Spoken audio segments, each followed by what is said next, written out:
जय महाकाल हमारे प्यारे बच्चों। तो महाकाल का नाम लेते हुए सबसे पहले आज हम 4 मार्च को होने वाला विज्ञान का मोस्ट इम्पोर्टेंट क्वेश्चन बताने वाले हैं। तो सबसे पहले ज्यादा समझना लेते हुए सबसे पहले आपका क्वेश्चन आ सकता है रासायनिक अपक्रिया किसे कहते हैं। तो रासायनिक अपक्रिया क्या होता है? जब 2 या 2 से अधिक अभिकारक मिलकर नया उत्पाद बनाते हैं उसे हम बोलते हैं रासायनिक अपक्रिया। यानी कहने मतलब कि आपका जो इधर जो साइड होता है उसे हम क्या बोलते हैं? उसे हम बोलते हैं क्या बोलते हैं? अभिकारक बोलते हैं। क्या बोलते हैं? अभिकारक। और इधर वाला साइड में हम क्या बोलते हैं? उत्पाद बोलते हैं। क्या बोलते हैं? उत्पाद। तो जब भी आपसे पूछा जाएगा कि रासायनिक समीकरण क्या होता है तो आप ये लिखेंगे बच्चों, काफी में लिखेंगे सबसे पहले कि जब 2 या 2 से अधिक अभिकारक मिलकर नया उत्पाद बनाते हैं उसे हम रासायनिक अपक्रिया कहते हैं। देखिए इस वीडियो में 100% वही बताया जाएगा जो यूपी बोर्ड यानी 4 मार्च को विज्ञान के पेपर में जो आने वाला है। ठीक है। अब देखिए दूसरा क्वेश्चन क्या है? वियोजन अपक्रिया किसे कहते हैं? तो वियोजन अपक्रिया वो होता है, वियोजन अपक्रिया वो होता है, वो अपक्रिया होता है जिसमें कोई यौगिक अपने अवयव तत्वों में वियोजित हो जाते हैं, यानी वो टूट जाते हैं, अपने छोटे छोटे सरल भागों में टूट जाते हैं, उसी को हम बोलते हैं वियोजन अपक्रिया। जैसे आप यहाँ पे एग्जाम्पल दे सकते हैं, यहाँ पे एक साथ है और यहाँ पे क्या हो गए हैं? टूटे हुए हैं। यहाँ पे क्या हुए हैं? टूटे हुए हैं। तो इसी अपक्रिया को हम बोलते हैं वियोजन अपक्रिया। तो मोस्ट इंपॉर्टेंट क्वेश्चन चलेगा इसमें, आपको वो क्वेश्चन बताया जाएगा जो आपको 4 मार्च को विज्ञान के पेपर में आएगा। तो जरूर ये वीडियो को देखिएगा, नए हैं तो चैनल को सब्सक्राइब और लाइक जरूर कर दीजिएगा और स्क्रीनशॉट मार लीजिए, सभी क्वेश्चन यहीं से आएगा। ठीक है, चलिए अगले क्वेश्चन। चलिए प्यारे बच्चों आप नेक्स्ट क्वेश्चन पे चलते हैं। नेक्स्ट क्वेश्चन क्या है देखिएगा, पूरा वीडियो देख लीजिएगा, मोस्ट इंपॉर्टेंट क्वेश्चन चल रहा है। तो हमारा नेक्स्ट क्वेश्चन है कि ऊष्माक्षेपी एवं ऊष्माशोषित अपक्रिया का क्या अर्थ है। ठीक है, तो ऊष्माक्षेपी क्या होता है और ऊष्माशोषित का क्या अभिक्रिया का मतलब क्या, इसका मतलब होता है, क्या अर्थ है, इसमें हमें ये समझाना है और भी उदाहरण के साथ। तो आप देख लीजिए पूरा आंसर हमने लिख दिया, स्क्रीनशॉट मार लीजिए। और कैसे लिखना है बोर्ड एग्जाम में आप कैसे लिखना है, चलिए आइए समझाते हैं कि ऊष्माक्षेपी क्या होता है। जिन रासायनिक अपक्रिया में उत्पादन यानी उत्पादन समझ देखिए, ठीक है ना, जिन रासायनिक अपक्रिया में उत्पाद के निर्माण के साथ साथ क्या हो रहा है? ऊष्मा भी उत्पन्न होती है, उसे हम ऊष्माक्षेपी अपक्रिया कहते हैं। देखिए कितना सरल परिभाषा है, बोला है कि जिन रासायनिक अपक्रिया में उत्पाद के साथ साथ ऊष्मा भी उत्पन्न होती है उसे हम ऊष्माक्षेपी अपक्रिया कहते हैं। एग्जाम्पल आप याद कर लेंगे, सबसे आसान एग्जाम्पल है और इसमें कोई दिक्कत नहीं होना चाहिए। देखिए दूसरा ऊष्माशोषित, जिन रासायनिक अपक्रिया में ऊष्मा अवशोषित होते हैं, यानी ऊष्मा को लेता है, ग्रहण करता है, अवशोषित होती है, उसे हम ऊष्मा क्या बोलते हैं? ऊष्मा शोषित अपक्रिया कहते हैं। और यहाँ पे आप एग्जाम्पल देख लीजिए, आपको बोर्ड एग्जाम्पल यही एग्जाम्पल लिखना है और ऐसा ही लिखना है। तो ये वीडियो देख लीजिएगा, बहुत इंपॉर्टेंट है और स्क्रीनशॉट मार लीजिए, ऐसा ही क्वेश्चन आपके बोर्ड एग्जाम में 4 मार्च को आने वाला है।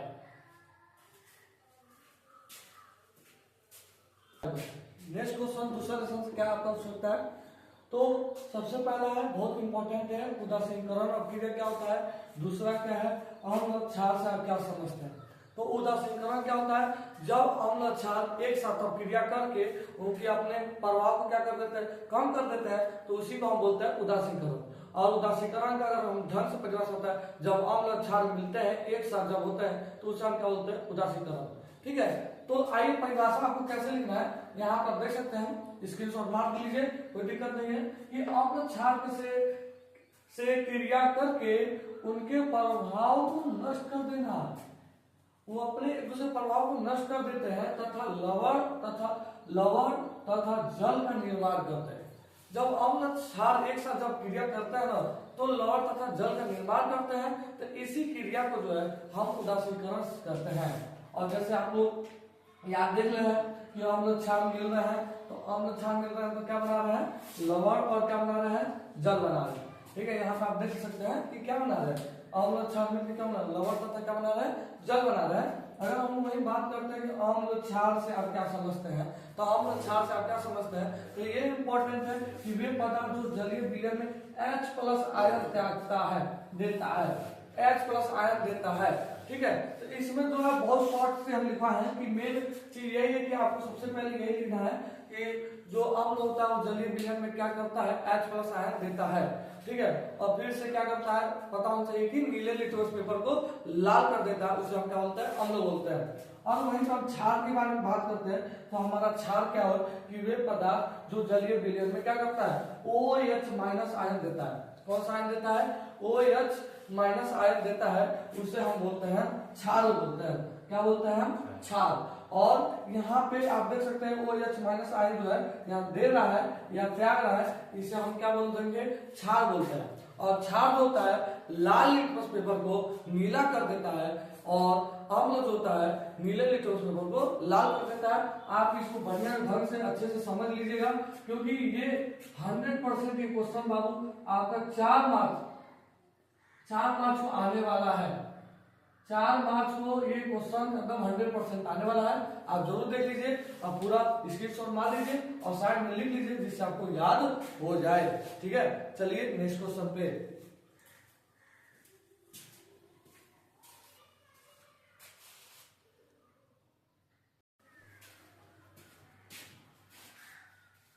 अब देखिए, अब हमारा नेक्स्ट क्वेश्चन क्या पूछ रहा है, अब हमारा नेक्स्ट क्वेश्चन क्या है, विलयन चूर्ण।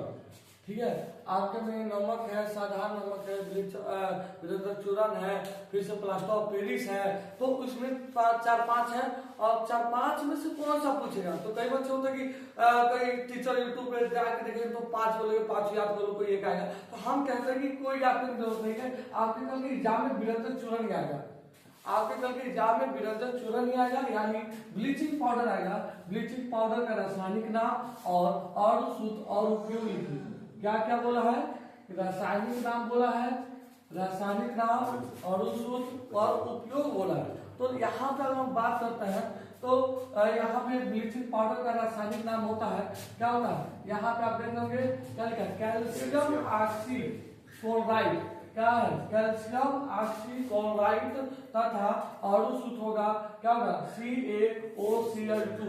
ठीक है, आप इसको याद कर लेंगे, बहुत इंपॉर्टेंट है, मोस्ट इंपॉर्टेंट है, ये आप इसको याद कर लेंगे कि विलयन चूर्ण यानी ब्लीचिंग पाउडर का रासायनिक नाम क्या होता है, कैल्शियम ऑक्सीक्लोराइड। यही कल के एग्जाम यानी कल यानी 4 मार्च को यही एग्जाम आएगा कि कैल्शियम ऑक्सीक्लोराइड जो है ब्लीचिंग पाउडर का रासायनिक नाम है, इसका अणु सूत्र होता है CaOCl2।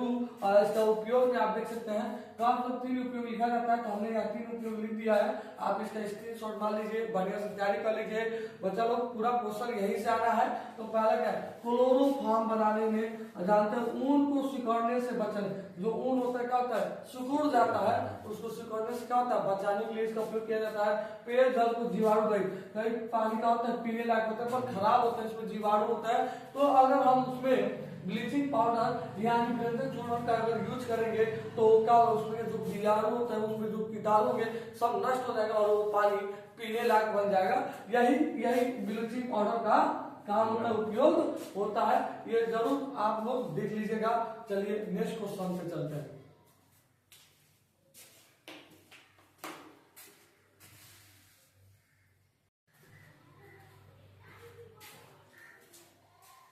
तो अगर हम आगे क्वेश्चन का अगर बात करते हैं तो हमारा बहुत मोस्ट इंपोर्टेंट विलयन चूर्ण की तरह ये भी एक क्वेश्चन है, क्या होता है जब सिस्टम को गर्म करते हैं।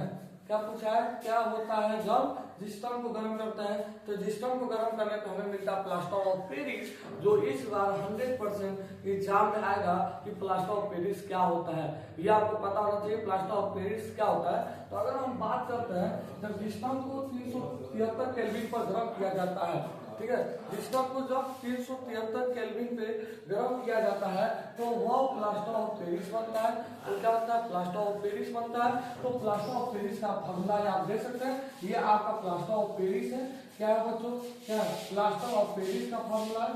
ठीक है, प्लास्टर ऑफ क्या पेरिस है। अगर हम बात करते हैं यहाँ पे तो ये फॉर्मूला जो है सिस्टम का है, जो 373 केल्विन पर गर्म करने पर, जब सिस्टम को 373 केल्विन पर गर्म करते हैं तो हमें क्या मिलता है, प्लास्टर ऑफ पेरिस मिलता है। ये 100% आपका 4 मार्च के 4 मार्च को एग्जाम जो विज्ञान का है उसमें ये क्वेश्चन जरूर आएगा बच्चा।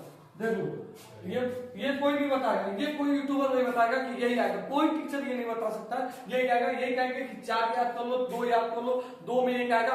हम कहते हैं भैया आप एक ही याद करो ना, एक याद करो, जो हम बता रहे हैं वही 100% एग्जाम में आएगा। यहीं पे ये क्वेश्चन आप देख सकते हैं कल के एग्जाम में क्या होता है जब जिस्म को गर्म करते हैं, यही क्वेश्चन सेम टू सेम आएगा। या तो प्लास्टर ऑफ पेरिस का परिभाषा लिखिए, तो आपको यही लिखना है, ज्यादा कुछ नहीं लिखना है कि जब जिस्म को 373 केल्विन पे गर्म करते हैं तो हमें प्लास्टर ऑफ पेरिस मिलता है, जिसका फॉर्मूला देख लीजिए, स्क्रीनशॉट मार लीजिए, और सेम इसी तरह आपको एग्जाम में कल यानी 4 मार्च को होने वाले एग्जाम में यही लिखना है। ठीक है, चलिए अब नेक्स्ट क्वेश्चन की तरफ।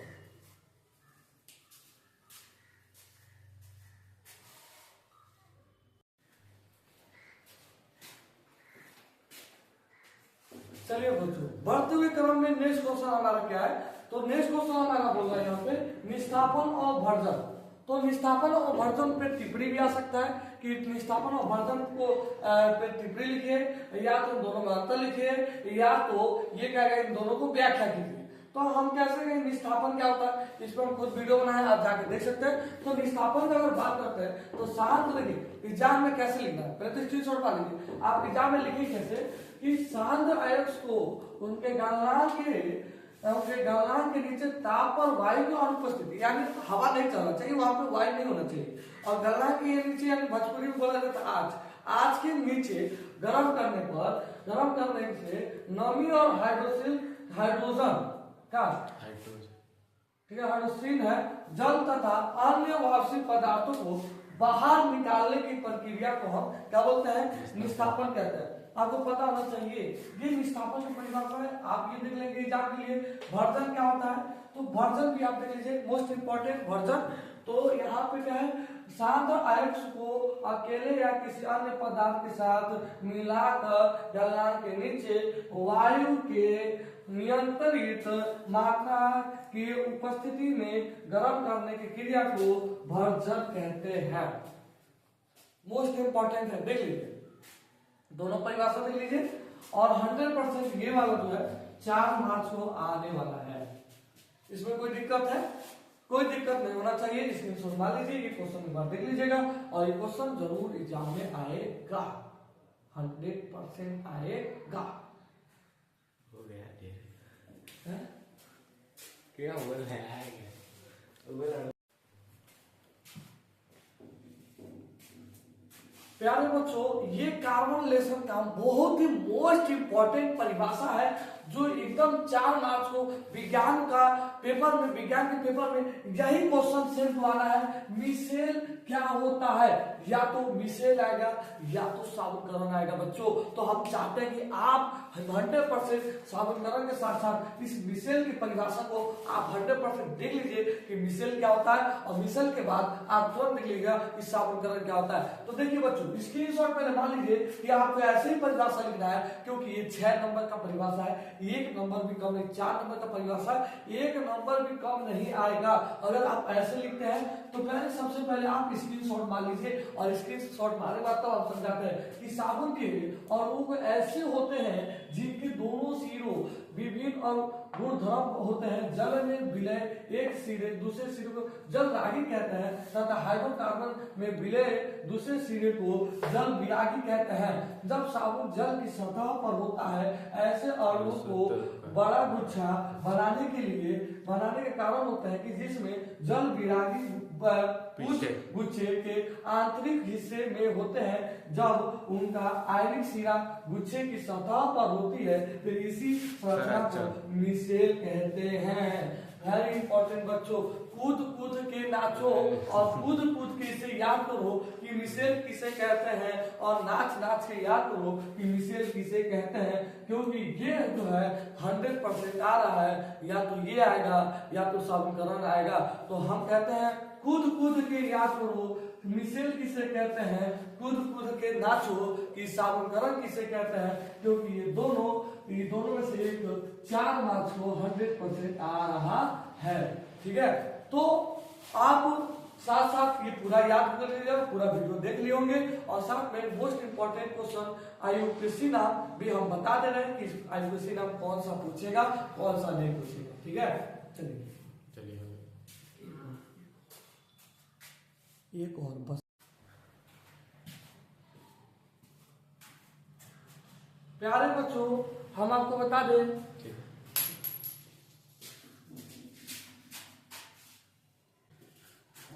प्यारे बच्चों हम आपको बता दें कि इसमें चौथा लेसन से कार्बन में आईयूपीएससी नाम जो पूछता है कौन सा आईयूपीएससी नाम आता है, तो ये मोस्ट इंपॉर्टेंट है। ये आप देख लीजिए, ये देख लीजिए, ये देख लीजिए, और ये जो है बहुत इंपॉर्टेंट है। ये जरूर आपको इसी नाम आपको याद होना चाहिए, क्योंकि ये जो है हर ये क्वेश्चन ये आपके 4 मार्क्स को होने वाला जो विज्ञान का पेपर है वो 100% ये विज्ञान में जरूर पूछेगा। आप जरूर क्वेश्चन बाय क्वेश्चन देख लीजिएगा, याद कर लीजिएगा, समझ लीजिएगा, क्योंकि 4 मार्क्स में आने वाला क्वेश्चन यहीं से आपका आईयूपीएससी नाम बनेगा। तो हम चाहते हैं कि इस वीडियो को पूरा देख लियो। तो यहीं पर मेरा लास्ट वीडियो, यहीं पर वीडियो को रोकते हैं और जय हिंद, जय भारत।